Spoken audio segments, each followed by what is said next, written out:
Friends, have you ever watched a horror movie and thought, there's no way this came from real life?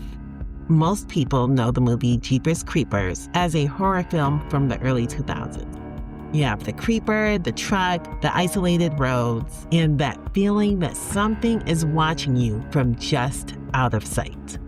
But what a lot of people don't know is that the beginning of that movie was inspired by a real man. Today's episode is about Dennis DePue. Dennis Henry DePue was born on June 13, 1943 in Sturgis, Michigan. And in December 1989, after 18 years of marriage, his divorce was finalized, despite him trying to keep his marriage intact. Dennis was not happy about this and often complained to anyone who would listen that his wife was turning his kids against him. And unfortunately, friends, 5 months after the divorce, his wife, Marilynn, would end up dead. Prior to the divorce, Marilynn would often tell her friends that she was unhappy and that she wanted a divorce. When she met with her attorneys, she told them that Dennis was trying to ruin her life and he would not let her make decisions on her own. So she was just fed up. And it's like, good for you. I am so proud of her for finally realizing that she deserves better. So, the courts did grant Dennis biweekly visitation rights, but most of the time, their children were reluctant to spend time with him, which should have been a sign to him that he's not a good dad nor a good husband. Marilynn, being the kind woman that she was, gave him access to their guest house, which he used as an office. Dennis, being the psycho that he was, used this access as an excuse to maintain control over his family. Marilynn finally was like, listen, this is enough, okay? You cannot come into the main house. I gave you the guest house. You stay out there, we'll stay in here. And she changed all of the locks on the doors, but that didn't stop him. Like, listen to how crazy this guy was. One day, Marilynn comes home from work to find Dennis sitting on the couch in her living room as if he still lives there. And of course, this scared her because she's like, I just changed all of the locks. How did you get in? So this was December 1989. This all happened around that time, maybe the early months of 1990. Now we're going to fast forward to Easter Sunday, April 15th, 1990, when 46-year-old Dennis became unhinged.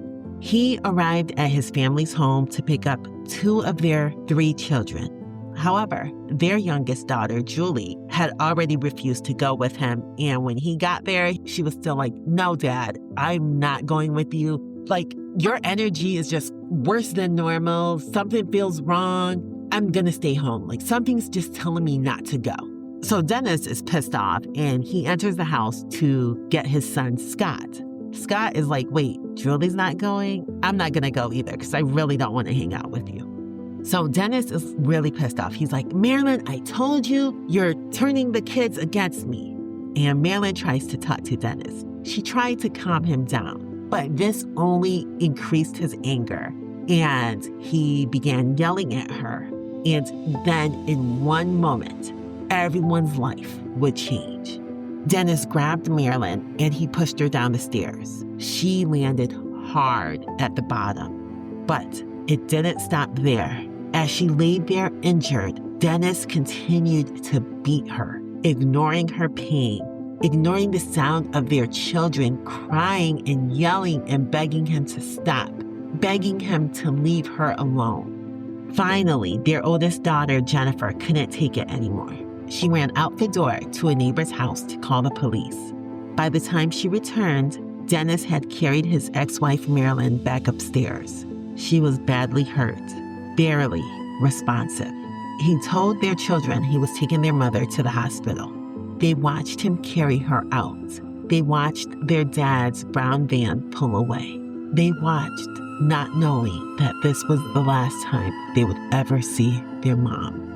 4 hours after Dennis left with Marilynn, one of their daughters called the police to report the assault and the planned hospital trip. When police arrived at the hospital, there was no record that the DePues had been there that day. Marilynn DePue was 43 years old when her psychotic husband took her life, leaving their 3 children without a mother. Marilynn spent years working as a guidance counselor at Coldwater High School. Everyone said that she was the kind of teacher who actually cared about helping kids figure out their futures. Therefore, a search for Marilynn began almost immediately. Friends, this same day, Easter Sunday, April 15th, 1990, miles away on a quiet stretch of road outside of Coldwater, Michigan, Ray and Marie Thornton were out for a Sunday drive. Nothing unusual, just an open road and early spring air, until a brown van came flying past them. Too fast, too aggressive. Marie caught a glimpse of the license plate as it disappeared ahead of them. It started with the letters GZ. At the time, it didn't seem important. Just another reckless driver. A few minutes later, they passed an abandoned school in the middle of nowhere. As they slowed, Marie Thornton noticed a man was standing just beside it, and in his hands was a white sheet covered in blood that he was trying to dispose of. Marie saw the man's vehicle parked between the school and a large tank and knew immediately that it was the same brown van that had overtaken them earlier. The Thorntons drove on.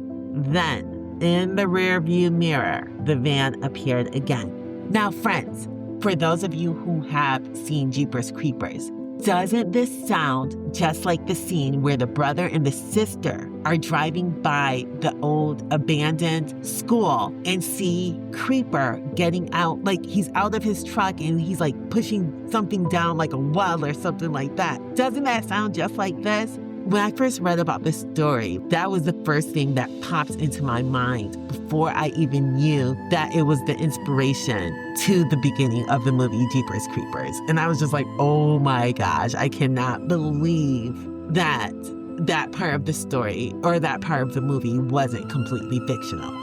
So, anyways, the Thorntons drove on, but suddenly in the rearview mirror, the brown van appeared again. This time, it didn't pass them. It followed them, riding their bumper for several miles, close enough to make Ray Thornton uneasy. Finally, the brown van turned off the highway. Ray and Marie Thornton turned around and noticed that the driver got out his vehicle and began changing the license plate. The Thorntons slowly turned around, and when they drove past the van again, they noticed blood on the passenger door.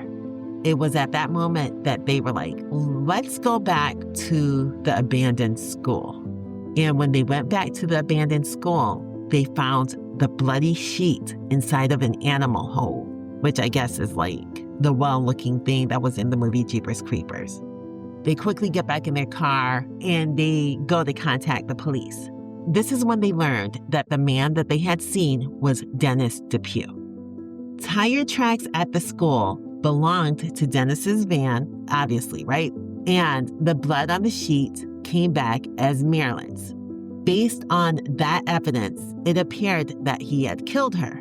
However, it wasn't until the next day that all of this was confirmed with the police after highway workers discovered her body near a deserted road in Bethel Township.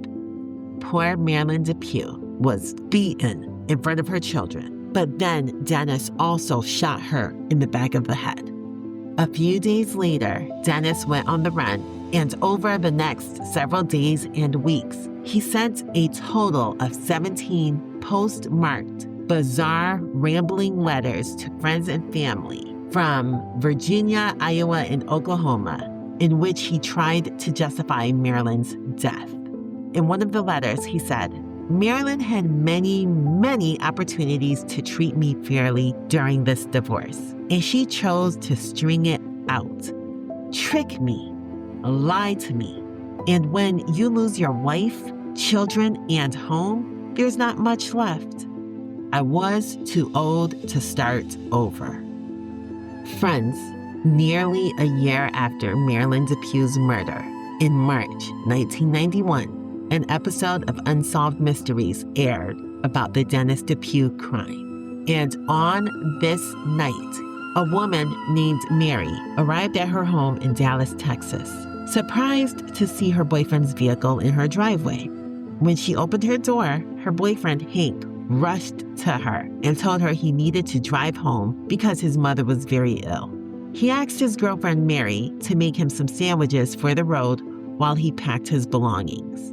But friends, in reality, her boyfriend, Hank, was trying to keep her busy so she wouldn't sit down to watch TV and see his face staring back at her from her TV screen. Hank packed up his green 1984 Chevy van, hugged his girlfriend, who unknowingly would never see her boyfriend again. But she would soon find out who he really was. Mary's friend, however, was on top of it. She was watching Unsolved Mysteries. She saw her friend's boyfriend, Hank, pop up on the TV, whose real name was Dennis DePue.